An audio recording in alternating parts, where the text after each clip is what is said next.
نحمده ونصلي على رسوله الكريم اما بعد فاعوذ بالله من الشيطان الرجيم بسم الله الرحمن الرحيم رب اشرح لي صدري ويسر لي امري واحلل عقدة من لساني يفقهوا قولي۔ وہ کیا وجوہات ہیں کہ بہت سی باتیں ہمیں پتہ ہوتی ہیں لیکن ہمارے عمل میں نہیں ہوتی، ہم کر سکتے ہیں لیکن ہم کرتے نہیں ہیں، تو اس کا سبب کیا ہوتا ہے؟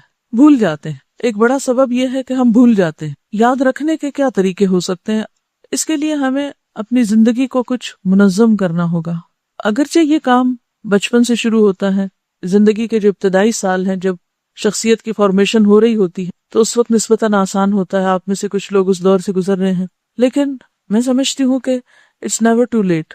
زندگی کا خواہ کوئی بھی حصہ ہو، تاخیر نہیں، کیونکہ جب نبی صلی اللہ علیہ وسلم دنیا میں تشریف لائے تو سب لوگ بچے تھوڑی تھے، سب لوگ جوان تھوڑی تھے، ہر طرح کے لوگ تھے۔ کسی کو 1 سال، کسی کو 2 سال، کسی کو 10 سال ایک چیز پر عمل کرنے کا موقع ملا۔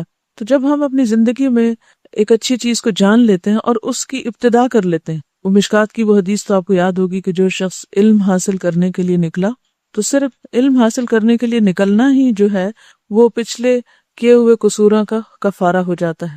کانا کفارۃ لما مضی، طلب علم جو ہے وہ پچھلے گناہوں کا کفارہ بھی ہے۔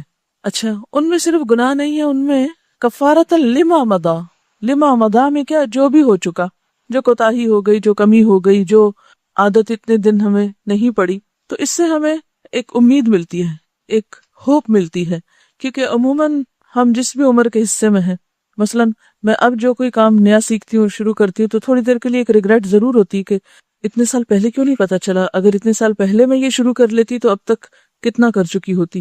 لیکن بات یہ ہے کہ اگر آج بھی پتا چلی ہے اور آج سے بھی عمل شروع کر دیا ہے تو انشاءاللہ تعالیٰ پچھلے کو بھی کفارہ ہو جائے گا۔ تو اس سے پھر وہ جو ایک ندامت اور ایک مایوسی سے آنے لگتی ہے وہ نہیں رہتی۔ لیکن یہ اسی وقت ہو سکتا ہے کہ جب ہمارا علم ہمارے عمل میں بھی بدلے۔ اگر علم عمل میں نہیں بدلتا تو اس کی ہمیں زیادہ فکر ہونی چاہیے، اور اس کو بدلنے کے لیے کیا کیا طریقے ہو سکتے ہیں۔ مثلا نمازوں کے خشوع پہ بہت بات ہوتی رہی، اب یہ قرآن پاک کی کچھ مخصوص آیات آپ حفظ کر رہے ہیں، طریقہ آپ اپنے اعتبار سے کوئی بھی کر سکتے، کیونکہ ہم آپ کے لیے کوئی ایک فکس نہیں کریں گے۔ دین میں نئی باتیں فکس کرنا جو ہے، یا سب کو ایک چیز کا فرض کے درجے میں پابند کرنا، تربیت کے لیے ایک خاص وقت تک کے لیے تو ہو سکتا ہے، لیکن مستقل طور پر کوئی بھی نیا طریقہ ایجاد نہیں کیا جا سکتا کہ دین کے معاملے میں اس طرح کی پابندی کسی پہ مستقل نہیں ڈالی جا سکتی۔ ہاں، ایک مشورہ ضرور دے سکتے ہیں جو تجربے اور مشاہدے میں کامیاب مشورہ ہے، کہ مختلف نمازوں کے ساتھ مختلف چیزیں آپ باندھ لیں۔ یہ جو 5 نمازیں ہیں یہ 5 اوقات ہیں اور 5 نشان ہیں، ایک طرح سے دن کے مختلف حصوں میں ہمیں جگانے کے، غفلت سے نکالنے کے، اللہ کے قریب ہونے کے 5 مقامات ہیں، 5 نشانات ہیں، 5 اوقات ہیں۔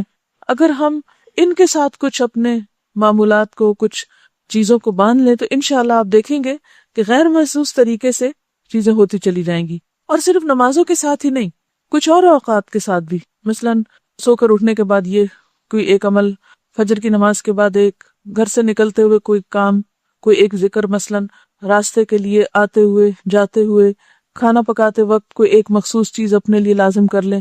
اور ہر ایک کی چونکہ رولز مختلف ہیں تو گولز بھی مختلف ہوں گے، تو آپ اپنے پہلے رولز دیکھیے کہ آپ کا رول کیا ہے۔ ایک شخص کے کئی رولز بھی ہو سکتے ہیں، ایک شخص کے کئی رولز ہو سکتے ہیں۔ مثلا آپ کا ایک رول کیا ہے گھر میں، ایک ماں کا، فار ایگزامپل ماں ہونے کی حیثیت سے پھر آپ کے گولز فرق ہو جائیں گے۔ جو لوگ ابھی تک ماں نہیں بنے، بچیاں ہیں ینگ، تو ان کا ابھی یہ رول مسنگ ہے، ان کو ہم ایسے گولز نہیں دے سکتے کہ جو بحیثیت ایک ماں کے آپ پورے کر سکتے ہیں۔ اسی طرح اگر آپ ایک طالب علم ہیں، سیکھ رہے ہیں، ابھی آپ کے گولز مختلف ہو جائیں گے۔ اور اگر آپ ایک استاد بن چکے ہیں، یا یہ کہ آپ مختلف جگہوں پر کلاسز لے رہے ہیں، تبلیغ شروع کر دی آپ نے، تو آپ کے جو گولز ہیں وہ فرق ہو جائیں گے۔ تو ہمارے کچھ گولز ایسے ہیں جو کامن ہیں، بحیثیت ایک مومن کے، اللہ کے ایک اطاعت گزار بندہ ہونے کے، کچھ کام ہم سب کو لازمن کرنے، جیسے نمازوں کی پابندی، جو فرائض اللہ نے ہم پر مقرر کیے ہیں وہ فرائض ادا کرنے ہیں۔ اسی طرح کچھ چیزیں ہمارے اوپر فرض تو نہیں کی گئی، لیکن وہ اتنا اجر اور اتنا درجہ ہے ان چیزوں کا کہ اگر ہم وہ کر لیں تو درجات کی بلندی کا سبب ہوگا۔ اور ہمارے پاس واقعی ایسے اوقات ہوتے ہیں کہ ہم کر سکتے ہیں۔ تو ایک ایک لمحہ قیمتی ہے جو واپس نہیں لایا جا سکتا۔ اور سورۃ المنافقون کی آخری آیات جو ہیں وَلَن يُؤَخِّرَ اللَّهُ نَفْسًا إِذَا جَاءَ أَجَلُهَا، جب موت کا وقت آ جائے گا تو کسی کو ایک لمحے کی مہلت بھی نہیں ملے گی، کسی کو کچھ بھی اور وقت نہیں ملے گا۔ تو اصل چیز جو کچھ بھی ہمارے پاس ہے نعمتوں میں سے سبھی قیمتی ہیں، لیکن سب سے زیادہ جو چیز قیمتی ہے جو نہ خریدی جا سکتی ہے، نہ ادھار لی جا سکتی ہے، نہ کوئی اپنے حصے کی ہمیں دے سکتا ہے، وہ کیا ہے؟ وہ وقت ہے۔ تو اگر ہم اس وقت کے سال نہیں، مہینے نہیں، ہفتے نہیں، دن نہیں، گھنٹے نہیں، منٹ نہیں، سیکنڈز اور سیکنڈ سے کم کا بھی صحیح استعمال جب تک نہیں سیکھتے تو ہم خسارے سے نہیں بچ سکتے۔ اسی لیے اللہ تعالیٰ نے سورۃ العصر، عصر زمانہ یا وقت کا دوسرا نام ہے، اس کے ساتھ ہی فرمایا ان الانسان لفی خسر، یقیناً انسان خسارے میں، سوائے اس کے کہ آپ یہ 4 کام کریں جو آگے اس میں بتائے گئے۔ تو اب وہ 4 کام تو موٹے موٹے ہیں، ایمان لاؤ اور عمل نیک کرو، بھی وہ کون سے نیک عمل ہیں؟ ان کی کوئی ڈیٹیل بھی تو ہوگی۔ تو اس ڈیٹیل میں کیا ہے کہ آپ اپنے پہلے تو فرائض پورے کریں، اور صرف فرائض کی حد تک اکتفا نہ کریں، بلکہ اس کے ساتھ ساتھ پھر اپنے باقی جو ذمہ داریاں ہیں اور باقی جو بہترین استعمال ہے لمحے لمحے کا، یعنی ہمیں یہ نہیں دیکھنا کہ آج کا ہمارا دن کیسے گزرا، صرف یہ نہیں دیکھنا ہمیں، بلکہ کیا دیکھنا ہے کہ آج صبح، دوپہر، شام، پھر صرف صبح دوپہر شام نہیں، ہمارا گھنٹہ گھنٹہ کیسے گزرا، اور گھنٹہ گھنٹہ نہیں، ہمارا لمحہ لمحہ کیسے گزرا۔ جیسے ایک بزرگ نے کہا تھا نا کہ اپنا احتساب اس طرح کرو کہ تم ہر لمحے یہ دیکھتے رہو کہ جنت سے کتنے قریب ہو رہے ہو، جہنم سے کتنے دور ہو رہے ہو، اللہ سے کتنے قریب ہو رہے ہو، شیطان سے کتنے دور ہو رہے ہو، یا وائس ورثہ۔ تو ایک مومن تو ہر لمحہ چوکس رہتا ہے اور اپنے تمام لمحات کی حفاظت کرتا ہے، یعنی ہمیں اپنے تمام لمحات کی حفاظت کرنا ہے۔ اب یہ حفاظت کس طرح ممکن ہے؟ اس میں ایک تو یہ کہ الحمدللہ اللہ کا شکر ہے، ہمیں بہت سے غلط کاموں کا پتہ چلا، ہم نے ان کو اپنی زندگی سے نکال دیا، کچھ عبادات کا، کچھ نیکی کے کاموں کا پتہ چلا، وہ ہم نے اختیار کرنے شروع کر دیے۔ لیکن ابھی بھی میں دیکھتی ہوں کہ اگر دن ضائع نہیں کرتے ہم تو گھنٹے ضرور ضائع کر دیتے ہیں، اگر گھنٹے ضائع نہیں بھی کرتے ہم الحمدللہ تو منٹس تو ضرور ضائع کرتے، اور سمیت میرے ہم سب اس کوتاہی کا شکار ہیں۔ اور پھر صرف اتنا نہیں کہ استعمال کرنا ہے ان اوقات اور لمحات کو، بلکہ ہمارا اصل مقابلہ کس چیز کا ہے کہ ہم نیکی میں آگے کتنا بڑھتے ہیں اور اس کا بہترین استعمال کیسے کرتے ہیں۔ یعنی ایک تو یہ ہے نا کہ ہم نے اوقات گنوائے نہیں، ضائع نہیں کیے، سستی اور کسل مندی سے کام نہیں لیا۔ پھر یہ اگلی سٹیج آ گئی، اگلا درجہ آ گیا کہ ہم نے اچھے کام میں لگائے۔ پھر صرف اتنے پہ نہیں رہنا ہمیں، بلکہ اس سے آگے بڑھ کر یہ سوچنا ہے کہ اس سے بہترین جو موجودہ ہماری انویسٹمنٹ ہے، اس سے بہترین انویسٹمنٹ کیا ہو سکتی۔ تو جہاں تک لمحات کی حفاظت کا تعلق ہے تو اللہ کا ذکر آپ کے ساتھ ہے ہر وقت، کچھ نہیں آپ کو اس کے لیے کرنا پڑتا۔ آپ آدھی نیند میں بھی ہیں تو آپ کی زبان ہل سکتی ہے، آپ اپنے دل میں اللہ کو یاد کر سکتے، کیونکہ بعض اوقات زبان تک ہلانے کی ضرورت نہیں، اگر پاسبل نہیں ہے آپ کے لیے۔ یعنی کچھ وقت ایسے ہوتے ہیں یا کچھ جگہ ایسی ہوتی ہے کہ جہاں آپ زبان اور ہونٹ بھی نہیں ہلا سکتے، یا معیوب لگتا ہے بعض اوقات کہ آپ کسی مجلس میں بیٹھے تو آپ دل سے تو اللہ کو یاد کر سکتے ہیں نا۔ اور ذکر جو ہے، جتنے بھی اعمال ہیں ان سب میں انسان کے درجات کی بلندی کا سبب جو وہ ذکر ہے، بلکہ یہ ایک اضافی عمل ہے نا۔ ایک اضافی عمل کیسے؟ جیسے نماز ہے تو نماز میں پھر ذکر، یعنی نماز فریضہ بھی ہے اور ساتھ اللہ کا ذکر بھی ہے، روزہ ہے تو روزے میں ذکر، حج ہے تو اس میں ذکر، کسی کی عادت کرنے جا رہے ہیں تو اس میں ذکر، گھر کا کام کر رہے ہیں، کھانا پکا رہے ہیں، یعنی یہ عمل ایسا ہے یہ جو ایک اضافی عمل بھی ہے اور اضافی اجر بھی ہے اس کا۔ یعنی آپ نیکی کے کام کو مزید نیک بنا سکتے ہیں، بہترین بنا سکتے ہیں اگر آپ اس میں اللہ تعالیٰ کا ذکر شامل کر لیتے ہیں۔ آپ ایک جائز، مباح، بہترین نیکی کا کام کر رہے ہیں، مثلا آپ کسی کی مدد کر رہے ہیں، کسی کی خدمت کر رہے ہیں، بذات خود یہ ایک بہت ہی بہترین عمل ہے، لیکن اس بہترین عمل کو مزید کیسے آپ بہترین بنا سکتے ہیں؟ مزید اس میں ذکر کر کے۔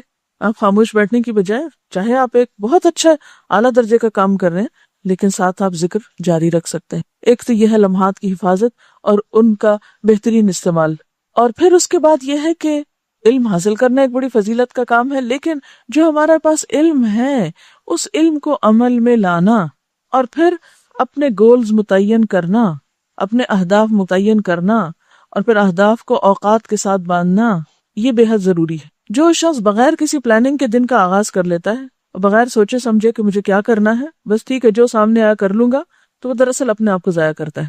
تو ہمیں اہداف مقرر کرنے، اور اہداف مقرر کرنے کے لیے پھر ہمیں اپنے رولز دیکھنے۔ تو آپ سب ایک تو کام آج یہ کریں کہ اپنے اپنے ذرا حیثیتوں کا تعین کریں کہ آپ کے رولز کیا کیا ہیں، آپ کی حیثیتیں کیا کیا ہیں۔ مثلاً آپ ایک بیوی ہیں، آپ ایک ماں ہیں، آپ ایک بیٹی ہیں، آپ ایک طالب علم ہیں، آپ ایک استاد ہیں، آپ ایک سماجی کارکن ہیں، یعنی وٹ ایور جو بھی آپ ہیں، یہ کس کس حیثیت میں آپ کی ذمہ داریاں ہیں۔ آپ ایک خاتون خانہ ہیں، تو اپنی حیثیتوں کا تعین کیجیے، ٹھیک ہے؟ اچھا، پھر اس کے اعتبار سے اپنے گولز مقرر کیجیے، آپ کو کہاں، کتنا اور کیا کرنا ہے، اور صرف کیا نہیں کرنا بلکہ اس سے بہتر کیا ہو سکتا ہے، اس سے اعلیٰ کیا ہو سکتا ہے۔ مثلا آپ اپنی عبادات کو اپنے سامنے رکھتے ہیں کہ مجھے نماز پڑھنی، یہ میرے فرائض میں سے ہے۔ آپ کا ایک سب سے بڑا اور اہم رول کیا ہے کہ آپ اللہ کے بندے ہیں، اللہ کی عبادت آپ کے اوپر ایک فرض ہے۔ آپ اپنے اوپر اس فرض کی ادائیگی کے لیے ٹارگٹ مقرر کرتے ہیں کہ دن میں اتنی نمازیں فرض ادا کرنی ہے اور اس کے ساتھ ساتھ مجھے اتنے نوافل پڑھنے ہیں مثلا۔ تو اب یہ جو آپ نے اپنے گول مقرر کیا کہ آج کے دن میں مثلا مجھے اتنے نفل پڑھنے ہیں یا فلاں کام اتنا کرنا ہے، پھر آپ اس کو مزید کیا دیکھیں گے کہ اس میں سب سے بہترین طریقہ کیا ہو سکتا ہے، اس میں سنت کے قریب ترین چیز کون سی ہو سکتی۔ مثال کے طور پر ایک شخص سمجھتا ہے کہ اسے حج کرنا ہے، اس کا ایک ایم ہے یا اس کو ایک موقع مل رہا ہے، تو سب سے پہلے تو وہ یہ دیکھے کہ بہترین حج کس طرح ہو سکتا ہے، بس اخلاص کی بات ہے، اور پھر اس کا طریقہ کیا ہے۔ یعنی حج میں تو بہت سے لوگ جا رہے ہیں، لاکھوں جا رہے ہیں، تو صرف جانا اور آنا ہی تو نہیں کام، وہ بہترین سے بہترین کیسے ہو سکتا ہے۔ حج ٹائم کا بیسٹ پاسبل یوز کیا ہو سکتا ہے، سب سے اچھا استعمال کیا ہو سکتا ہے، کون سے کام ایسے ہیں جو مجھے وہاں جا کے کرنے چاہیے کہ جس سے میرا یہ سفر ایک واقعی بہت ہی فروٹفل اور بہت ہی سکسیسفل اور بہت ہی فائدہ مند اور نفع مند سفر ہو جائے۔ مثلا میں اللہ کے سامنے نماز کے لیے کھڑی ہوں، میری یہ نماز بہت ہی بہترین، بہت ہی اعلیٰ ترین فوائد کے ساتھ ہو، مثلا اللہ تعالیٰ کے قریب ترین کرنے والی ہو، اس میں کوئی ایسی چیز نہ ہو کہ جو اس کے اجر اور اس کی قدر و قیمت میں کمی کر دے۔ تو اس کے لیے پھر آپ کو ایسے طریقے، ایسے ہنر، ایسے سکلز، ایسے ٹپس، ایسے سیکرٹس، ایسے باتیں پتہ ہونی چاہیے، اور صرف پتہ نہیں ہونی چاہیے، ان کو کرنا بھی آنا چاہیے کہ جس سے آپ اپنے اسی وقت کو بہترین طریقے سے استعمال کر سکیں۔ تو ہمارا ٹارگٹ کیا ہے، یعنی فاستبقوا الخیرات کیا ہو سکتا ہے کہ صرف اتنا نہیں کہ ہم نماز پڑھیں تو مطمئن ہو کے بیٹھ جائیں کہ پڑھ رہے ہیں۔ اسی طرح اگر آپ ایک استاد ہیں تو آپ اپنے کام کو اس سے بہتر اور اس سے بہتر اور اس سے بہتر کیسے بنا سکتے ہیں، آپ کو پتہ ہونا چاہیے، اور نہیں تو آپ کو اس کی ہرس ہونی چاہیے، آپ کو سیکھنا چاہیے، آپ کا دماغ، آپ کا سوچ، آپ کا ذہن اس میں کام کرنا چاہیے۔ اچھا، اب یہ ہوتا ہے کہ بعض اوقات لوگوں کا ذہن بھی بڑا کام کر رہا ہوتا ہے اور بڑے فریش آئیڈیاز ان کے پاس ہوتے ہیں، اور ایک ایک خیال ان کا اتنا قیمتی ہوتا ہے کہ اگر وہ عمل میں آ جائے تو دنیا بدل جائے، بڑے بڑے مار کے وہ کر لیں۔ اللہ تعالیٰ سب کے اندر الہام کرتا ہے خیر کو، الہمہا فجورہا و تقواہا، سب کے اندر الہام ہوتے ہیں خیالات، لیکن آخر کیا وجہ ہے کہ سب لوگ اپنے ان خیالات سے فائدہ کو نہیں اٹھاتے؟ تو میں یہاں آپ کو شریک کرنا چاہوں گی گفتگو میں کہ مجھے یہ بتائیے کہ آخر کیا وجہ ہے کہ بہت سے لوگ اپنے علم سے فائدہ نہیں اٹھاتے، اور اللہ کی طرف سے جو وقتاً فوقتاً ہماری الہامی رہنمائی ہوتی رہتی، الہامی رہنمائی کے اچھے اچھے آئیڈیاز جو ہمیں آتے رہتے ہیں، جتنے زرخیز ذہن ہوتے ہیں اتنے بہترین چیزیں، اور پھر یہ تمنائیں، خیال، آرزویں، میں یہ کر پاؤں، دعائیں، خواہشات، جو نیکی کی خواہشات ہیں، آخر کیا وجہ ہے کہ وہ عمل میں نہیں آ پاتی؟ اس کی کوئی مجھے پریکٹیکل ریزن بتائیں تاکہ ان اسباب پہ قابو پائیں ہم، اور اپنے آپ کو ضائع ہونے سے۔ ہم سب یہ تو کہتے ہیں یا اللہ مجھے ضائع ہونے سے بچا لے، الحمدللہ یہ دعا مانگنا آگے اور مانگتے ہیں، لیکن آپ کو معلوم ہے کہ ہر دعا کے لیے 7 کوشش شرط ہے۔ صرف مانگ کے نہ بیٹھ جاؤ، اس کے لیے کچھ جو تمہیں اللہ نے دیا وہ بھی تو اللہ ہی نے دیا نا، اس کو استعمال کرو، کام میں لاؤ۔ آپ مجھے کوئی واقعی وہ سبب بتائیں، اپنے آپ سے سوچ کے بتائیں کیا بات ہوتی ہے، کیا وجہ ہوتی ہے۔ آپ بڑا اچھی نیت بھی باندھتے ہیں، بڑا اچھا سوچتے ہیں، بڑا جذبہ ہے آپ میں، ماشاءاللہ، بہت علم بھی ہے آپ کے اندر۔ یعنی اس وقت جو گفتگو میری آپ کے ساتھ ہو رہی ہے وہ آپ ہی کے لیول پر ہونی چاہیے کہ آپ عوام میں سے نہیں ہیں، آپ کے اندر ایمان کا درجہ، علم کا درجہ، تقوی کا درجہ، اخلاص کا درجہ باقی عوام سے زیادہ ہونا چاہیے، یا ہے الحمدللہ۔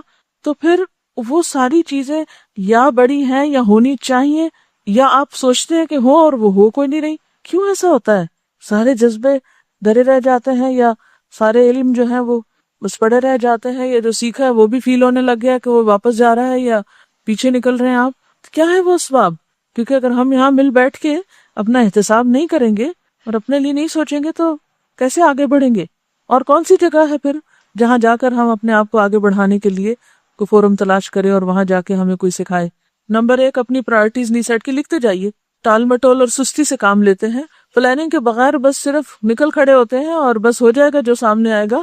غفلت، سستی، بھول جانا، بعض اوقات آئیڈیاز تو بہت اچھے ہوتے ہیں لیکن وہ ایسے نہیں ہوتے کہ تنہا ہم ان پر خود سے ہی کچھ کر لیں، جب تک اس کے لیے ایک اجتماعی روح اور اسپرٹ اور دوسروں کی وتواصوا بالصبر نہ ہو۔ دیکھیے جو اللہ تعالیٰ نے نقصان سے نکلنے کے طریقے بتائے نا، اس میں صرف عمل صالح تک بات نہیں روکی گئی، اس میں اجتماعیت کی اسپرٹ دی گئی، وتواصوا بالحق وتواصوا بالصبر کی بات کی گئی ہے۔ ہم خواتین کے ساتھ ایک بہت ہی اہم مسئلہ یہ ہے کہ ہمارے موڈز بہت جلدی جلدی بدلتے ہیں، ہمارے اوپر جذباتی کیفیات بہت شدت سے اثر انداز ہوتی ہیں، جس کی وجہ سے ہم کوئی کام شروع بھی کر لیتے ہیں تو اس میں استقامت برقرار نہیں رکھ پاتے، اعتماد کی کمی ہوتی ہے، اور کیا ہوتا ہے، یعنی ہم اس بات کا انتظار کرتے رہتے ہیں کہ ہم بس جب ایکسیلنس کے لیول پر پہنچیں گے تو تب کوئی کام کریں گے، اور ابھی خوفزدہ ہیں کہ شاید ہم اس لیول پہ نہیں کر پائیں گے۔ چھوٹی چھوٹی باتوں پہ بہت جلدی ڈسکریج ہو کر جو کام شروع کرتے ہیں، ہر کام کے شروع میں ٹیرنگ پرابلمز ہوتے ہیں، ان کو ہم بہت سیریس لے لیتے ہیں اور مایوس جلد ہونے لگتے ہیں۔ جو بھی آئیڈیا آتا ہے بس اندھا دھند شروع کر دیتے ہیں بغیر اس کی فیزیبلٹی بنائے۔ دیکھیں فرسٹ سٹیپ تو آپ لوگوں کا ہو چکا کہ آپ نے علم کے رستے میں قدم رکھا، آپ کو پتا چل چکا کہ اب کیا کرنا ہے اور کیا نہیں کرنا۔ جو اصل بات ہے ان ساری باتوں کا جو خلاصہ آپ کہہ لیں اور جس کا جواب سورۃ العصر کے اندر ہی ہے، وَتَوَاصَوْا بِالْحَقِّ، یہ جو تواسی کا عمل ہے یہ کون سا باب ہے؟ تفاعل۔ کیا اس کی خصوصیت ہے، کیا خوبی ہے اس کی؟ مشترک کوشش۔ ہماری متفرق کوششیں تو ہیں لیکن مشترک کوشش، اجتماعی روح، دوسروں کو ساتھ لے کر چلنے کی جو روح ہے وہ نہیں ہے ہمارے اندر۔ یعنی ہم نے اتنا اپنے اپنے طور پر کتابوں سے بھی سیکھ لیا، اپنے اپنے طور پر استادوں سے بھی سیکھ لیا، لیکن اب اس پر عمل اکیلے نہیں ہو سکتا، کیونکہ اکیلے دنیا میں آپ رہ کیسے سکتے ہیں؟ ہم جن لوگوں کے ساتھ رہتے ہیں، جن کے بیچ میں رہتے ہیں، بعض اوقات ان سے بھی اجنبی ہوتے ہیں۔ کیوں اللہ تعالیٰ نے سورۃ الشورى میں مشورے کو نماز اور زکوٰۃ کے بیچ میں رکھا ہے؟ ایک کام سے بھی دوسرے کی طرف جاؤ گے تو بیچ میں مشورے کی ضرورت پڑے گی، اور دو اسلام کی بنیادوں کے بیچ میں رکھا ہے، چاہے چھوٹی نیکی ہو یا بڑی نیکی، چھوٹا کام ہو یا بڑا کام۔ اکیلے آپ گاڑی کھینچ کیسے سکتے ہیں جب تک آپ نے اپنے ساتھ والوں کے ذہن نہیں بنائے ہوئے؟ چلیے اس بات کو ایک اور دوسری طرح لیتے ہیں کہ ہمیں پھر کرنا کیا چاہیے۔ صرف یہ جاننا کافی نہیں کہ کیا کرنا ہے، یہ جاننا بے حد ضروری ہے کہ کیسے کرنا ہے۔ یہ جتنی بھی رکاوٹیں ہیں یہ اس وجہ سے ہیں کہ ہمیں یہ نہیں پتا کہ کیسے کرنا ہے۔ جب کیسے پہ بات آئے گی تو یہ جتنے چھوٹے چھوٹے مسئلے مسائل ہیں، چاہے باہر کا کسی کا پریشر ہے کہ کوئی کرنے نہیں دیتا، تو ہمیں پتا ہونا چاہیے ہم کیسے کریں۔ اگر پتا ہو کہ کسی کے دباؤ سے کیسے نکلنا ہے تو آپ نکل جائیں گے، اگر پتا ہو آپ کو کہ سستی سے کیسے نکلا جاتا ہے تو نکل جائیں گے۔ یعنی جب تک کیسے کا جواب نہیں آپ کو آتا، کیا کا تو پتا چل رہا ہے آپ کو بہت سارا، کیسے یہ نہیں پتا چلتا۔ اچھا، اس کے لیے ایک تو ہمارے سامنے رول ماڈل ہے اللہ کے رسول صلی اللہ علیہ وسلم کا، یہ سارے کام وہ کیسے کرتے تھے۔ تو سنت کے صرف سرسری نہیں، گہرے مطالعے کی ضرورت ہے۔ اچھا، عموماً ہم سیرت پڑھتے ہیں تو اس میں بھی ہم کیا دیکھتے ہیں کہ آپ نے کیا کیا کیا، آپ نے یہ بھی کیا، وہ بھی کیا، وہ بھی کیا، یہ جنگ لڑی، وہ وہاں کامیابی حاصل کی، مکہ فتح کیا کیا کیا کیا کیا کیا۔ ہمارا سارا علم کیا کے گرد گھومتا ہے، سنت اور سیرت کا بھی۔ ہم جو بھی احادیث پڑھتے ہیں، جو ابھی آپ کا اسوہ حسنہ پڑھتا ہے، اس میں صرف یہ دیکھتے ہیں کہ آپ نے کیا کیا، اس پہ ہماری توجہ کم ہوتی ہے کہ کیسے کیا، طریقہ کار کیا تھا۔ حالانکہ اللہ کے رسول صلی اللہ علیہ وسلم نے جو کچھ ہمیں دیا وہ حکمت سکھائی ہے، یعلمہم الکتاب والحکمہ۔ ہم نے کتاب تو سیکھ لی لیکن حکمت نہیں سیکھی۔ اور حکمت دراصل کیا ہے؟ صرف آپ صلی اللہ علیہ وسلم کے وہ ورڈز نہیں ہیں بولے ہوئے جن کو آپ حدیث کا ترجمہ کر کے کہ حکمت کا معنی یہاں امام شافعی نے حدیث کیا ہے، ٹھیک ہے، مراد یہی ہے، یہ حکمت آپ صلی اللہ علیہ وسلم ہی سے متعلق ہے۔ یہ حکمت ہی تو کیسے بتاتی ہے، یعنی آپ کی ذات یا آپ کی سنت سے ہی تو ہمیں کیسے پتہ چلتا ہے۔ اچھا، جتنے بھی کام آپ دیکھتے ہیں دین میں، جب تک آپ نبی صلی اللہ علیہ وسلم کی زندگی میں یہ نہیں دیکھتے کہ یہ سب ان کے لیے پاسبل کیسے تھا، کبھی آپ نے غور نہیں کی؟ اتنی مصروف زندگی تو شاید ہی کسی اور انسان کی ہو، اتنی خطروں میں تو کسی اور انسان کی زندگی دیکھنے کو نہیں ملتی، اتنے معاشی حالات کی انتہا درجے کی مشقت۔ میرا خیال ہے کہ آج ہم میں سے ہر ایک کے پاس انڈیویجولی اور اجتماعی طور پر آپ سے زیادہ وسائل ہیں۔ وہاں جہاں مادی وسائل بھی نہیں ہیں، جہاں کاغذ نام کی چیز نہیں ہے، لکھ لکھ کے دفتر کوئی نہیں بھرے ہوئے، جہاں کتابوں کے انبار نہیں ہیں، لائبریریاں کوئی نہیں ہیں، لیکن سب سے زیادہ بہترین عملی کام ہو رہا ہے۔ کیسے ہوا یہ؟ اس پر غور کرنے اور ان وجوہات اور ان چیزوں اور ان بنیادوں کو تلاش کرنے کی بے حد ضرورت ہے۔ جب تک وہ نہیں ہمیں ملتی یا ان کو نہیں ہم پہچانتے، ہم صرف کتابیں پڑھ کے یا کچھ کورس کر کے ایک اچھے مسلمان نہیں بن سکتے یا اپنا مقصد وجود پورا نہیں کر سکتے۔ اب ہم کچھ بنیادی چیزوں پر آتے ہیں جو آپ صلی اللہ علیہ وسلم کی زندگی میں تھی۔ اس میں آپ دیکھیے کہ پھر ہم ان ٹرمز میں بات نہیں کریں گے جس عموماً ہم صداقت، دیانت، شجاعت، امانت یہ لفظ بڑے بڑے بول کے اب پہ بیٹھ جاتے ہیں۔ تو ہمیں بڑے بڑے فلسفے نہیں بولنے، اب وہ حکمت کی چھوٹی چھوٹی باتوں کو سامنے رکھنا ہے۔ آپ کا دن کیسے گزرتا تھا، آپ کا مہینہ کیسے گزرتا تھا، آپ کا سال کیسے گزرتا تھا، آپ کے ہفتے کیسے گزرتے تھے، آپ کی ٹائم مینجمنٹ کیا تھی۔ یعنی ایک وہ انسان کہ جس کے اوپر دنیا بھر کی ذمہ داری ہے، وہ صرف فرائض ہی ادا نہیں کر رہا، نوافل بھی پڑھ رہا ہے، وہ صرف فرض روزے نہیں رکھتا، وہ نوافل کا بھی اہتمام کرتا ہے، وہ صرف قرآن کی تلاوت ہی نہیں کرتا، وہ سارے اذکار کا اہتمام کرتا ہے جو بعد میں لکھے گئے تو پوری پوری کتابیں بن گئی۔ تو کیسے کیا انہوں نے یہ سب؟ نبی صلی اللہ علیہ وسلم کے جتنے رولز تھے اگر ان سب کی لسٹ بنائے تو آج کی دنیا کے ہر انسان سے بڑی لسٹ ہے۔ یعنی ایک نبوت کا رول جو ہے نبی ہونے کا، اس میں کامیابی کو دیکھیں، ایک جرنیل ہے تو، ایک جج ہے تو، ایک سربراہ مملکت ہے تو، ایک باپ ہے تو، ایک شوہر ہے تو، کس کس رول کی بات کریں، ہر رول میں سکسیسفل ہے۔ اور آج ہمارا حال یہ کہ جب ایک رول ادا کرنے لگتے تو دوسرا لازمی متاثر ہو جائے۔ تو جو آپ صلی اللہ علیہ وسلم کی زندگی میں بہت زیادہ چیز نظر آتی ہے وہ اوقات کی پابندی اور تنظیم ہے کاموں کی، اور پھر کل آمنت باللہ ثم استقم، جو کہا وہ کر بھی لیا۔ ہماری پلاننگ بہت بڑی بڑی ہوتی ہے لیکن ہم جو کہتے ہیں، جو عزم کرتے ہیں، وہ کرتے کوئی نہیں ہے۔ آپ صلی اللہ علیہ وسلم ہر نماز کے بعد جو دعا مانگتے اس میں ہم اور حزن سے پناہ ہے۔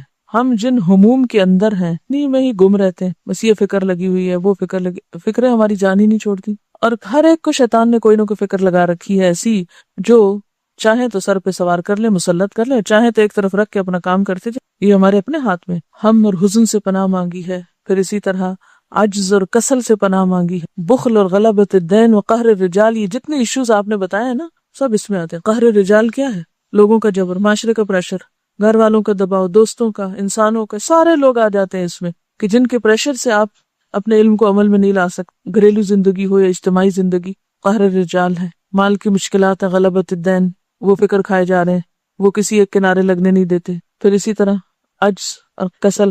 آپ دیکھیں کہ بیسیکلی ہماری جو شخصیت ہے وہ اسٹرانگ نہیں ہے، ہم المؤمن القوی نہیں۔ تو جب آپ کی صحت کمزور ہو، جب آپ کا ایمان کمزور ہو، جب آپ کے ارادے کمزور ہوں، جب آپ کی نیتیں کمزور ہوں، جب آپ کی ہر جگہ کمزوری ہی کمزوری ہے، تو آپ نے کس چیز پر عمل کرنا ہے؟ کون سے دین پر عمل کر کے دکھا سکتے ہیں آپ؟ تو سب سے پہلے تو ہمیں قوت کی ضرورت ہے، ہر چیز کو اسٹرانگ کرنے کی ضرورت ہے۔ اچھا، جن چیزوں کو ہمیں اسٹرانگ کرنا چاہیے اس کی طرف ہماری توجہ کوئی نہیں۔ آج بحیثیت امت مسلمہ کے یا بحیثیت اپنی قوم کے آپ دیکھیں علمی معیار کا کیا حال ہے، وہ کتنا قوی ہے، ٹیکنالوجی کتنی قوی ہے۔ ہمارے پاس کون سی قوت ہے؟ ہاں، اس پہ بہت خوش ہیں کہ ایٹمی قوت ہے۔ باقی انفرادی سطح پر جن قوتوں کی ضرورت ہے ان قوتوں کا کیا عالم ہے؟ کس کس چیز کی قوت ہونی چاہیے آپ ہی بتائیے ہمارے اندر۔ یعنی یاد رکھیے کچھ کر نہیں پائیں گے جب تک آپ قوی نہیں ہیں، جب تک آپ کے اندر قوت نہیں۔ کس کس چیز کی قوت چاہیے؟ ارادے کی قوت، ارادے کی پختگی، اور علم کی پختگی، ایمان کی قوت، اپنے نفس کے خلاف جتنی بھی چیزیں جاتی ہیں ان سب پر اپنے آپ کو تھام رکھنے کی، یعنی اپنے آپ کو روک لینے کی قوت، اپنے نفس کی باغیں کھینچنے کی قوت۔ لیکن ایک سرکش گھوڑا ہوتا ہے نا، نفس کو کیا کہا گیا ہے کہ وہ کیا ہے؟ دراصل سرکش گھوڑے کی طرح ہے۔ تو اس کی باغیں کس کے پاس ہے؟ ہمارے اپنے پاس ہے۔ اس کو کھینچنا جو ہے کہ اپنے آپ کو ایک حد پہ روک لینا، یعنی حدوں پہ روکنا، وہ حدیں خواہ دین نے مقرر کی ہو، خواہ عقل سلیم نے متعین کی ہو، یا پھر وہ ایک فطرت سلیم کی طرف سے ہو، ان حدوں میں اپنے آپ کو روک لینا۔ جب تک یہ قوت نہیں ہے اپنے پاس کچھ نہیں کر سکیں گے۔ آپ کے اپنے اندر ایک قوت ہوگی جس کی بنا پر آپ صبر کر سکیں، عبادت پہ جمے رہ سکیں، جو بھی نیکی کا ارادہ کریں اس پر آپ قائم رہیں۔ جب تک یہ نہیں ہوگا، جب تک آپ خود کمزور ہیں، کوئی بھی کام نہیں ہو سکتا۔ جو آپ نے آیات یاد کی ہیں عباد الرحمن کی صفات میں سے، ان سب کے آخر میں جو جزا بتائی گئی ان ساری کوالٹیز کو ایک کوالٹی میں ڈال دیا گیا کہ یہ سب بدلہ ان کے لیے کیوں ہے؟ بما صبروا، کیونکہ انہوں نے صبر کیا۔ اور صبر کیسے آ سکتا ہے؟ اسی وقت آ سکتا ہے جب آپ کے سامنے آخرت ہو، یقین ہو، آخرت کی جزا ہو، تو پھر ہی انسان اپنے آپ کو مشکل سے مشکل حالات میں روک کے اور تھام کے رکھ سکتا ہے۔ اور پھر آپ دیکھیے کہ یہی تو سورۃ العصر کا پیغام ہے سب سے پہلے تو حق کا پتہ ہونا چاہیے، وتواصوا بالحق، اگر کوئی بھول رہا ہے تو اس کو یاد کرا دیں، اور پھر پتہ چل گیا تو حق پہ جم جائیں، وتواصوا بالصبر۔ کتنے دو مختصر لفظوں میں اللہ تعالیٰ نے پوری کامیابی کے راستے کی وضاحت کر دی، اور اس کے لیے آپ کو ایک دوسرے کا تعاون چاہیے، اجتماعی زندگی کی ضرورت ہے، تنہا نہیں کر سکتے، ایک دوسرے کی غلطیاں بتانے کی، ایک دوسرے کی غلطی سن لینے کی، ایک دوسرے کی بتائی ہوئی غلطی کو سننے کی قوت۔ یہ جو پرائرٹیز سے بات شروع ہوئی تھی نا کہ پرائرٹیز ہم نے متعین نہیں کی، یہ بہت بیسک بات ہے۔ اب یہ ہے کہ یہ سب کچھ کس طرح اسکروٹینائز ہوگا، کس طرح اس کو انالائز کیا جائے گا، ہم کہاں سے غلط ہیں۔ ایمانداری کے ساتھ سوچئے، بعض اوقات آپ کو دوسرے کی غلطی نظر آ رہی ہوتی ہے کہ مثلاً وہ وقت ضائع کر رہا ہے، یا وہ اپنی صلاحیتوں کو ضائع کر رہا ہے، یا اپنے علم کو ضائع کر رہا ہے، تو کتنی دفعہ ایسا ہوا ہے کہ ہم نے دوسرے کو انکریج کیا ہو، دوسرے کو تھاما ہو، دوسرے کو آگے بڑھایا ہو۔ یعنی دو طریقے ہوتے ہیں نا، ایک تو یہ کہ جیسے کو پھسل رہا ہے تو اس کو پکڑنا، اور ایک یہ ہے کہ ایک شخص کے پاس ایک خوبی ہے، بہتری ہے، اس کو آگے انکریج کرنا، اس کو آگے بڑھانا۔ ہم تو اس خوف سے ہی نہیں نکلے کہ اگر ہم نے کسی اور کو آگے بڑھا دیا تو شاید ہم تو بہت ہی پیچھے چلے جائیں گے۔ پھر اب آپ دیکھیں کہ نبی صلی اللہ علیہ وسلم ہی کی زندگی میں ہم پلٹ کے دیکھتے ہیں کہ آپ کے طویل سجدے کب ہوتے تھے؟ رات کو تنہائی میں، آپ کے اپنے ٹائم میں، اس ٹائم میں نہیں جب لوگوں کے آنے کا وقت ہوتا تھا۔ آپ کے قرآن کی تلاوت کس میں ہوتی تھی؟ آپ کیا ہماری طرح یہ اس طرح لے کے سامنے بیٹھتے تھے اور ہل ہل کے پڑھتے تھے؟ یہ تلاوت ہوتی تھی آپ کی؟ کس وقت تلاوت ہوتی تھی اور کیسے ہوتی تھی اور کہاں ہوتی تھی تلاوت؟ تلاوت کس کو کہتے ہیں؟ تہجد کے وقت میں، نماز کے اندر۔ ہم میں سے وہ اس چیز کا اہتمام کتنے اور کب اور کیسے کرتے ہیں؟ اب جب ہم نے فجر سورج نکلنے سے پہلے ہی تلاوت ختم کر لی تو دن میں کیوں کوئی آ کے ڈسٹرب کرے گا ہمیں؟ وہ وقت ہی نہیں ہے۔ دیکھیں، دن کا وقت جو ہے وہ لوگوں کا وقت ہے، کام کا وقت ہے، عمل کا وقت ہے۔ اس وقت آپ قرآن لے کر ہی کیوں بیٹھے؟ ہاں، اس صورت میں آپ کے لیے حلال ہے پھر لے کر بیٹھنا عام وقت میں، جب آپ ایک طالب علم ہیں۔ جب آپ ایک طالب علم ہیں تو سب کو پتا ہے کہ آپ طالب علم ہیں، آپ کا ٹیسٹ ہو سکتا ہے، آپ کو سبق سنانا ہو سکتا ہے، آپ کا یہ کام ہے، آپ پڑھ رہے ہیں، وہ سب کو پتا ہے، انڈرسٹوڈ ہے، دوسروں کو بھی پتا ہے۔ یا آپ ایک پڑھانے والے ہیں تو اس وقت بھی لوگ کہ ابھی اس کے اسکول جانے کا وقت ہے۔ آپ اپنے اوقات کی تنظیم اس طرح کریں کہ جیسے وہ حدیث آئی تھی نا کہ عقل مند شخص کے لیے لازم ہے کہ اس پر کچھ گھڑیاں گزریں، یا اس کی کچھ گھڑیاں ان کاموں میں گزریں، ایسی گھڑی جب کہ وہ اپنے رب سے باتیں کرے۔ اب ایسا تو نہیں کہ آپ مثلاً کلاس میں بیٹھے ہوئے اور کلاس سے دماغ آف کر کے تو آپ اپنے رب سے باتیں شروع کر دیں، یہ وقت اس کام کے لیے تو نہیں ہے۔ اس کا وقت تو الگ مقرر ہونا چاہیے، اور جو چیز جس وقت کے لیے مقرر ہے اس وقت میں کریں۔ دوسرا، ساعۃ یحاسب فیہا نفسہ، ایسی گھڑی جب کہ وہ اپنی ذات کا محاسبہ کرے، کیا یہ ہم کرتے؟ اور کون سا وقت آپ نے مقرر کر رکھا ہے؟ کوئی وقت تو ہونا چاہیے نا۔ ہماری ٹائم مینجمنٹ اور ہمارے اعمال کی جو تنظیم ہے وہ درست ہی کوئی نہیں ہے۔ نہ ہم نے وقت مقرر کر رکھا ہے اپنے رب سے باتیں کرنے کا، نہ وقت مقرر کر رکھا ہے ذات کے محاسبے کا۔ اپنے دن کے ڈیلی ٹائم ٹیبل میں دیکھیں کون سی جگہ ہے جہاں آپ یہ کام کرتے ہیں۔ کوئی اسکیجول ہے آپ کا، کوئی چارٹ بنایا ہوا آپ نے کہیں کھانے کھینچے ہوئے ہیں کہ یہ میرا کام آج کا تھا، میں نے کر لیا۔ نبی صلی اللہ علیہ وسلم کے زمانے میں نہ کمپیوٹرز تھے، نہ کتابیں تھیں، نہ کاپیاں تھیں، نہ بہت زیادہ لکھنے پڑھنے کا کام تھا، لیکن اوقات متعین تھے۔ اور دین اسلام اتنا نیچرل فطری دین ہے کہ نمازوں کے اوقات متعین کر کے بہت سے کاموں کو اپنی اپنی جگہ کر دیا۔ نماز ایک ٹائم ٹیبل بھی زندگی کا دیتی ہے آپ کو، ایک نیچرل ٹائم ٹیبل ہے آپ کا کہ آپ نے کیا کیا کام کرنے اور کس کس وقت کرنے۔ ان نمازوں کے ساتھ آپ آگے اور پیچھے باندھ لیں۔ جب گھڑیاں نہیں تھی، جب گھنٹوں کے حساب نہیں ہو سکتے تھے، تو صحابہ کرام کیا کرتے تھے؟ نمازوں کے ساتھ انہوں نے اپنے ٹائم ٹیبل بنا رکھے تھے کہ کون سا کام کس وقت کرنا ہے۔ ایسی گھڑی جب کہ وہ خدا کی تخلیق میں غور کر رہا ہو، اس کے لیے کون سا ٹائم آپ نے مقرر کیا ہوا ہے؟ نبی صلی اللہ علیہ وسلم جب تہجد کے لیے اٹھتے تو وضو سے پہلے ٹائم ٹیبل میں پہلا کام یہ تھا، ان فی خلق السماوات والارض واختلاف اللیل والنہار لآیات لأولی الالباب الذین یذکرون اللہ قیاما وقعودا وعلی جنوبہم ویتفکرون فی خلق السماوات والارض ربنا ما خلقت ھذا باطلا۔ وہ وقت ہوتا ہے غور و فکر کا جب آپ کا اصل نکل کے سامنے آتا ہے۔ اور اگر آپ اٹھے ہی دن کے 10 بجے تو آپ نے تو وہ گھڑی ضائع کر دی، آپ نے تو وہ ٹائم کیا، یعنی وہ ایک ٹائم ٹیبل ہے نا، ایک نیچرل ٹائم ٹیبل ہے، وہ آپ نے اپنا سسٹم ہی خراب کر دیا۔